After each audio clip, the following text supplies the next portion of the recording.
Hi, boys and girls. Welcome to science class. So today we're going to be exploring space. So I'm going to share my screen and we're going to watch a video together. You also have a worksheet that we're going to fill out. So let's get started.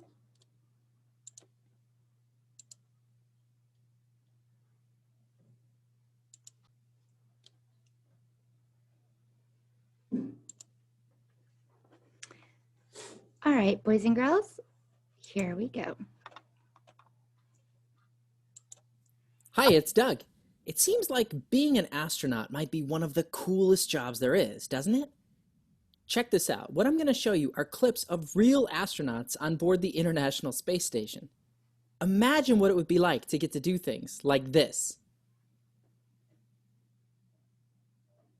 Even simple things like using a fidget spinner get a whole lot more interesting in space. Or imagine even getting to play soccer in space. And it's not just all the fun things you can do when you're weightless. Think of the views too. Seeing the Earth out your window. But you might have heard that being an astronaut is a dangerous job too. That outer space is a surprisingly dangerous place to be. Why is that? What things do you know about outer space that make it so dangerous?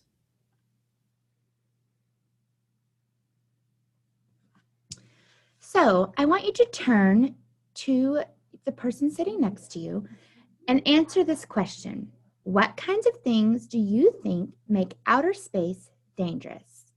Are you ready? Turn to your partner. Ready, talk. Ready, yes, ma'am.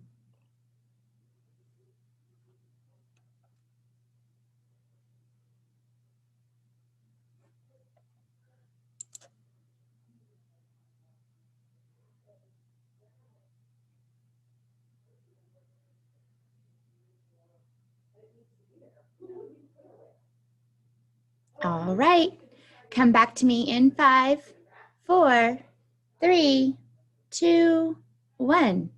Here we go. Space is a surprisingly dangerous place to be.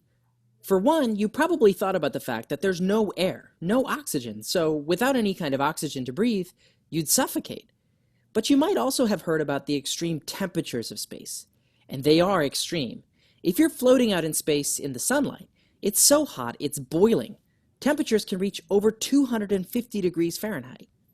But as soon as you're in darkness, like over on the nighttime side of the Earth, it's so cold, it's minus 250 degrees Fahrenheit. Way colder than Antarctica. And these are just some of the dangers of space. There are other dangers too, like harmful rays from the sun.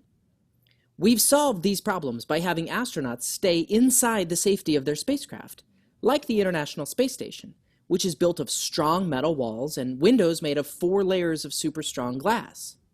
When astronauts do need to go outside the spacecraft, of course, they wear spacesuits, made of special materials that protect them from the extreme temperatures. Without their spacesuits and spacecraft, astronauts wouldn't survive more than a few seconds. There's a different kind of danger, though. One that comes not from being outside the spacecraft, but inside of it. What dangers do you think there might be living inside the spacecraft? Okay, so I want you to think about that for just a second. What dangers do you think there might be living inside the spacecraft? So now we're going to pause the video and we're going to call on some different people and we're going to talk about this as a whole group.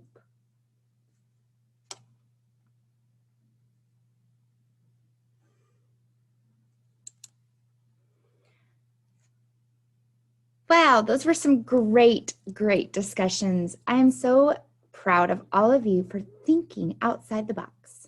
All right, now we're going to explore this part of the video. Today, it may seem obvious that human beings can go up to space and do just fine. Lots of astronauts, more than 500 of them, have gone to space and survived. And as you saw, they even seem to be having a really good time while they're there, floating and flipping around.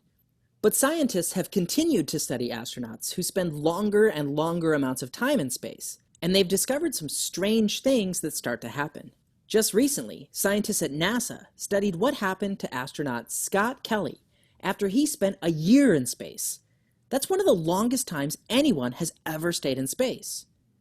To study what happened to Scott, scientists looked at his traits, or physical characteristics, and they compared what he was like before and after he went to space. Traits include all of the things you notice about someone when you look at them, like what kind of hair they have, if they have hair, the color of their eyes and color of their skin, and how tall they are. Traits can also include things you can't see directly, but that you might be able to measure. Like, you could measure how strong someone is by testing how many weights they can lift.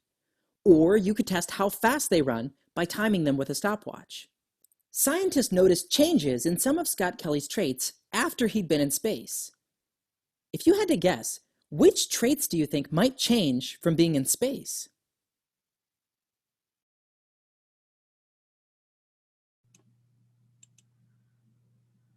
Okay, friends, so I want you to think of a few things that are traits. Those are the characteristics that make us us, and write them down in your math or science journal.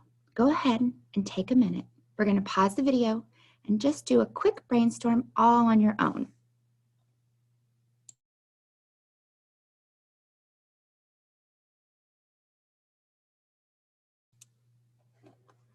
Okay, now I want you to find a partner sitting next to you, and when I give you the signal, you're going to share your ideas.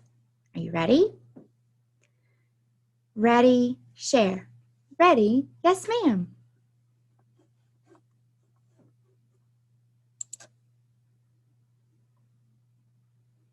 Wow, that was some great sharing. Come back to me in 5, 4, 3, 2, 1. Here we go. More learning. In today's activity, you're going to discover how spending time in space could change some of your traits. Now, we can't send you to space for a year. I wish I could help you there. But you can measure some of your own traits, just as scientists measure the traits of astronauts. Then you can think about whether being in space might change those traits. You'll take a look at how astronaut Scott Kelly's traits changed during his year in space. We'll show you how to get started, step by step. Find a partner. You'll work together to make some measurements and predictions. If you're working alone, that's okay too. When you're done with this step, click the arrow on the right.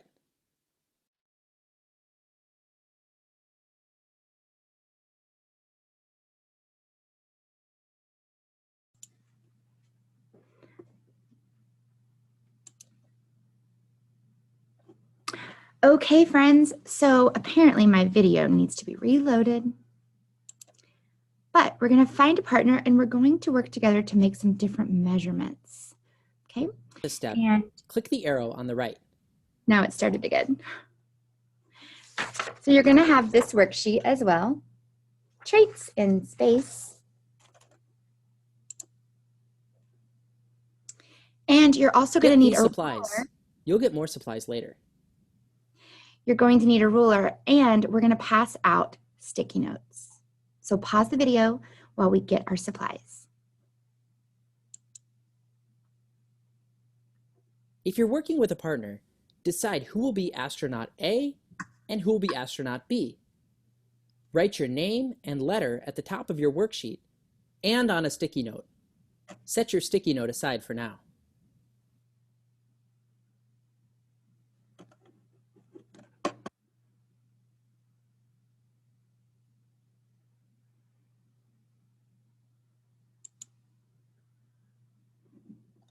One of the traits that scientists measure is the strength of astronauts before they go into space. To measure the strength of your arm muscles, you're going to do as many push-ups as you can for 30 seconds. But before doing anything, watch how to do a push-up. You'll start by lying on your stomach, and then you'll push up with your arms. If that's too hard, you can leave your knees on the floor rather than your toes. One of you will do push-ups while the other partner counts. Okay, go to the next step to get started.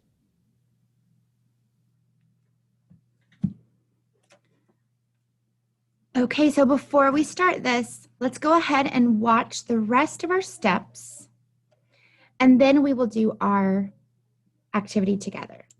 So step 5. Find a place where Astronaut A has room to lie down. Astronaut A, get ready to do push-ups. Astronaut B, get ready to count. Now remember, this isn't a competition. You're just collecting data like a scientist, so you don't need to share your numbers with others. I'll set a timer for 30 seconds. Are you ready? Get set. Go. Okay, so we're going to start that over again.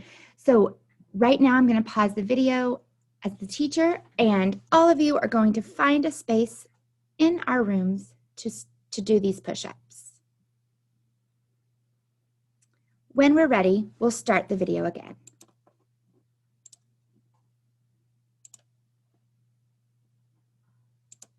Find a place where Astronaut A has room to lie down. Astronaut A, get ready to do push-ups. Astronaut B, get ready to count. Now remember, this isn't a competition. You're just collecting data like a scientist, so you don't need to share your numbers with others. I'll set a timer for 30 seconds. Are you ready? Get set. Go.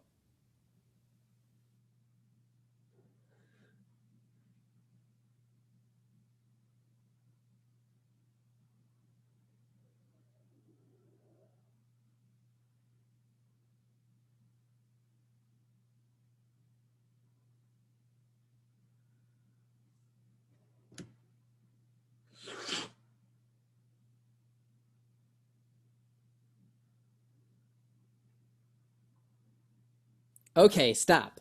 Remember the number of push-ups you did and go to the next slide. So you're going to write this down. Write this down. Write down the numbers of push-ups that you did. Astronaut A, write how many push-ups you did on your worksheet. Astronaut B, get ready to do push-ups. Astronaut A will count. Again, I'll set the timer for 30 seconds. Are you ready? Get set. Go.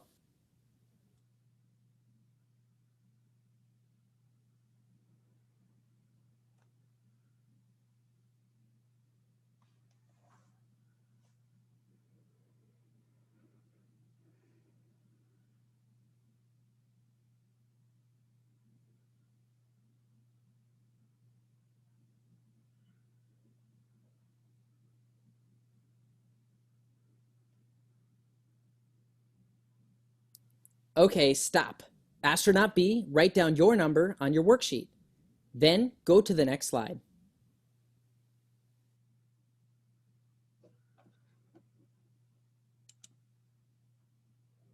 Now we're going to try to do push-ups in outer space. Now we can't really go to space, but astronauts say that doing push-ups against a wall like this is similar to doing push-ups in low gravity, like on the moon. So let's try it. Both of you, find a spot where you can lean against a wall like this. Do 5 push-ups against the wall. How does it feel to do push-ups on the moon? When you're done, go back to your desk. Okay, so this is going to be a bit tricky in our classroom because we don't have a whole lot of wall space. So what we're going to do is we're going to go out into the hallway in small groups and do the push-ups in the hall. Now remember, we have to follow our Fox 4 and we must be very quiet. While you're waiting, I want you to open up your Chromebooks and work on your math facts on Freckle until it's your turn to do the push-ups in the hallway. Make sure you're following directions and make good choices.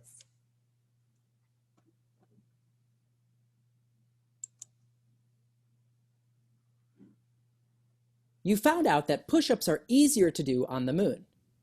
Here are 2 predictions about what might happen to your muscles in space.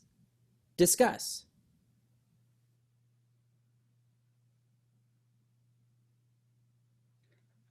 So now that you've all had a chance to do the push-ups, talk to your partner about if you think you'll get stronger or weaker in space.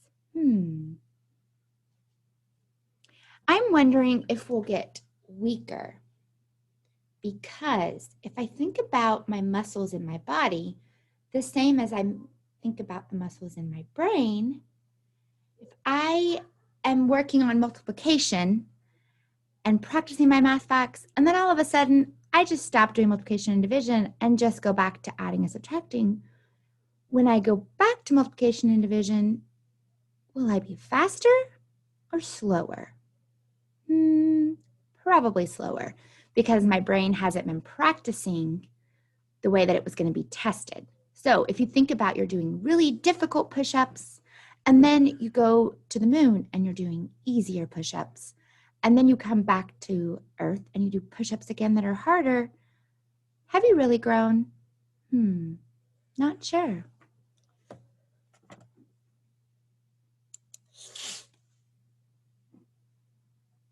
Here's what happened to Scott Kelly.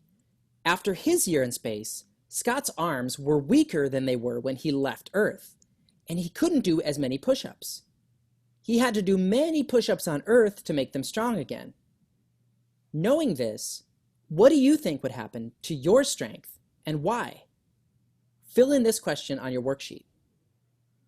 Okay, so now class, we're going to take a few minutes. We're going to pause the video and we're going to solve or fill in the first section of the worksheet.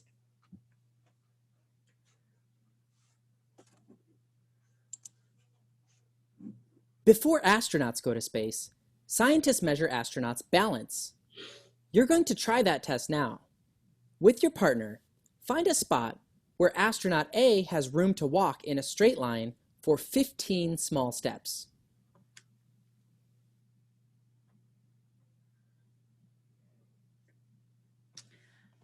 Okay, so we're going to have to do this again in small groups. So go back to your freckle and work on your adaptive math practice or your math facts until it's your group's turn.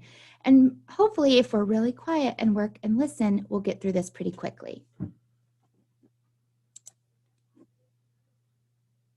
Fold your arms like this.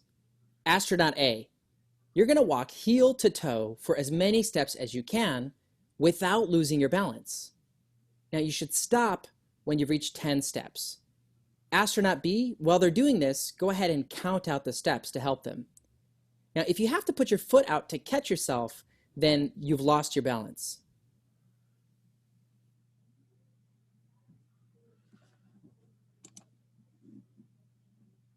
Astronaut A, write how many steps you took without losing your balance. Astronaut B, now you walk while Astronaut A counts. Then fill in your worksheet.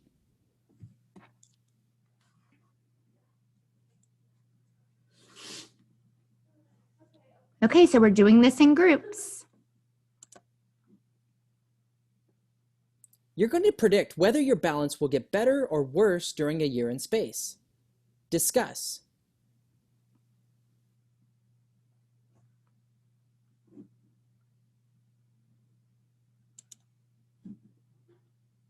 Before Scott Kelly left for space, he could walk 10 steps with no problem. But look at this video of when he got back to Earth. Discuss.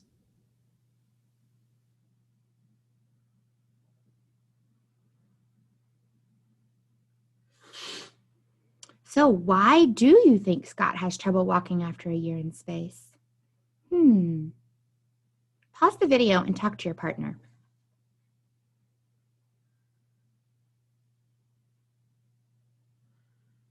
Those are some great discussions. So I think that it's probably because if he lost muscles in his arms, he probably also lost muscles in his legs. And when I think about space, there's no gravity. So they're kind of all bouncing all around and almost like they're floating and flying kind of inside of their spaceship. So not used to walking normally. And if I'm looking at him, he's used to just kind of floating. Let's see what the video says. On your worksheet, predict what your balance would be like after a year in space. Go ahead and pause the video and fill in the balance portion.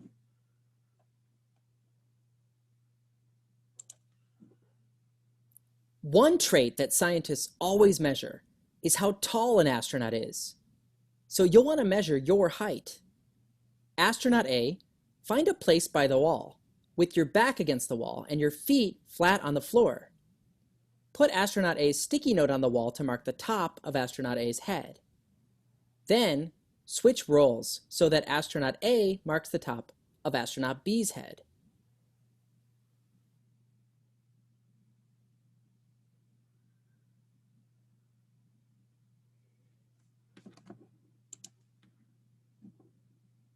Working together and using your rulers, measure the distance from the floor to the mark for Astronaut A like this.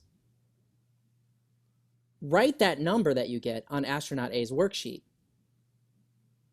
Then do the same for Astronaut B.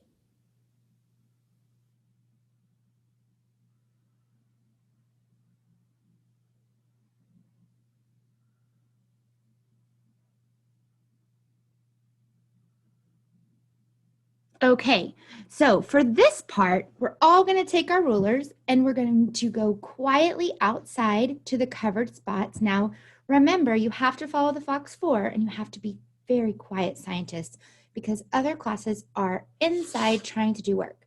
So you're going to go outside with your sticky note, listening to directions and doing your measurement all together at once. Then we'll come back in and finish out the last 3 steps of our worksheet. Discuss. Okay, so now you've just measured yourself. Let's read what this says. Scott Kelly is an adult, so he stopped growing taller. After his year in space, do you think he'll be taller, shorter, or the same height? He was when he left Earth. Explain why you think the way that you think. Explain why you think that.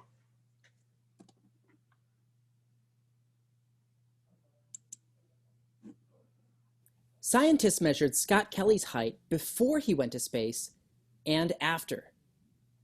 When he came back after a year in space, he was 2 inches taller than when he left. Discuss. That is very interesting. Can you think of anything that might have caused Scott to get taller in space? After a few days back on Earth, he went back to his original height again. Oh. So he was stretched out and then he went back. Why do you think his height changed? Turn and talk to your partner. Ready? Talk. Ready? Yes, ma'am.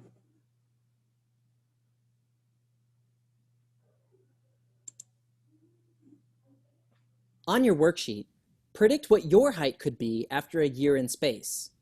This one is a little tricky, but give it a try. When you're done, don't forget to watch the final video. Okay, so we're going to pause the video and we're going to answer this question. You should be able to answer this one all on your own. All right, now that everyone has answered, let's watch the final video. Today, it's pretty unusual for astronauts to spend a long time in outer space. But in the future, we're probably going to want to spend longer and longer amounts of time in space. For example, a trip to the planet Mars and back, that takes longer than a year. And what if we just want to live in outer space? Or travel to faraway planets? We could be in space for a long time. On journeys like that, we might even want to take our pets with us too. How will living in space a long time affect our bodies, let alone those of our pets? Well, as you saw in the activity, when astronauts spend a long time in space, some really strange things start to happen. We saw that when astronaut Scott Kelly spent a year in space, his muscles got weaker, his balance got worse, and he got taller, even though he was an adult and was finished growing. These traits changed while Scott was in space. But why? If we look closely, we'll find that all of these traits have something in common. All of them are traits affected by gravity. For example, consider your muscles. Back on Earth, your muscles are always working against gravity, whether jumping rope, picking up your feet to run, or lifting heavy things off the ground. Gravity is always a force that pulls things down. The more your muscles work against that force, the stronger they get. But in space, there's practically no gravity that your muscles have to work against. You just float around. Life in space is easy. In fact, it's too easy. When your muscles aren't doing any work, they start to shrink and get weaker. And this same thing is true for your bones. Just like your muscles, they get weaker too because they don't have to support your body against the pull of gravity. After a year of taking it easy, the muscles that kept Scott Kelly standing up and walking had gotten very weak. Scott's strength and balance had both gotten worse, as you can see in this video, taken shortly after he returned to the Earth. Scott also got taller in space, even though he was an adult and his body didn't grow anymore. That might seem really weird, but it also has to do with gravity. Scientists have studied the human body and found that in between the bones of your spine, there are squishy pads that act like cushions. On Earth, those squishy pads get squeezed down because of gravity. But when you're in space, it's like your spine is always relaxed and stretched out. There's no gravity to smush those squishy pads like there would be on Earth. So in space, you actually get a little taller. It doesn't last forever. Once you return to Earth, gravity will quickly make you go back to your normal height.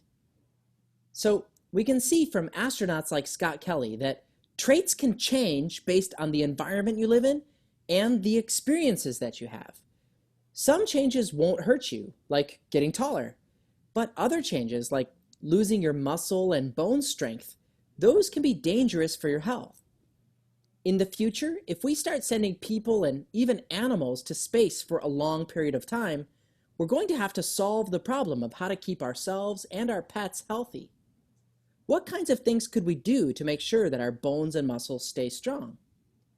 Well, astronauts like this astronaut running on a treadmill exercise for 2 to 3 hours every day while they're in space to try not to lose their strength. They have to work out on special equipment, like this treadmill that has a harness to keep them from floating away. It might be tricky to get a dog to go for a run on this thing, and a cat, forget about it. And even with all this exercise, without gravity, astronauts still come back to the Earth weaker than when they left. It may take months or years for them to fully recover, for their traits to go back to normal. Some people have said, if only we could come up with some way to create some kind of artificial gravity in space, then we could avoid these problems. But so far, that's not something anyone has figured out how we could easily do. All of this might seem like a problem for the distant future, but maybe it's something you'll grow up and solve one day. Have fun and stay curious. Okay, so when we are thinking about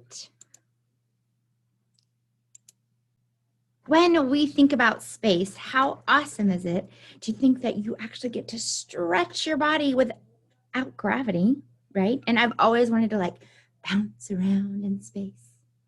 But what could we do to create a false or artificial gravity? I don't know.